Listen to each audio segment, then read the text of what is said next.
साथी पुछा थो करे त साईं रोज़े जी नीयत कीअं कजे।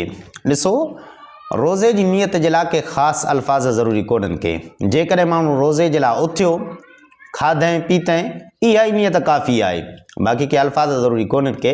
जीअं जो अवाम में हिकिड़ी दुआ मशहूरु आहे बिसौम गद्दिन नवैतु मिन शहर रमज़ान, हालांकि इहा दुआ बि कोन्हे का, इहा अरबी में रोज़े जी हिकिड़ी नीयत आहे।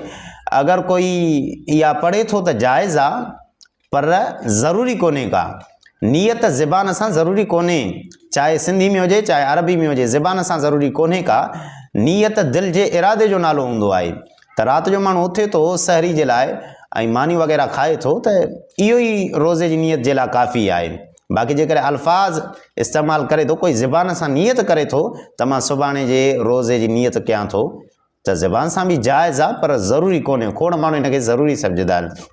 ऐं बिसौम गद्दिन नवैतु मिन शहर रमज़ान इहा दुआ कोन्हे, खोड़ साथी हिनखे रोज़े रखण जी दुआ सम्झंदा आहिनि। इफ़्तारी जी दुआ आहे, रोज़े रखण जी काथे बि दुआ कोन्हे का हदीस में। यादि रखो, रोज़े खोलण जी त दुआ आहे, लेकिन रोज़े रखण जी काथे बि हदीस में दुआ कोन्हे का।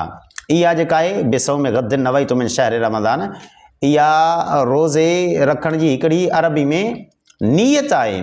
नीयत उहे बि अल्फाज़ आहिनि नीयत जा, बाक़ी नीयत दिलि जे इरादे जो नालो हूंदो आहे। त अगरि कोई उथियो आहे रोज़े जे कारण, ज़ाहिरी ॻाल्हि आहे त उहो उथियो ई रोज़े रखण जे लाइ, त इहो ई हिन जी नीयत जे लाइ काफ़ी आहे, चाहे ज़बान सां चए या न चए।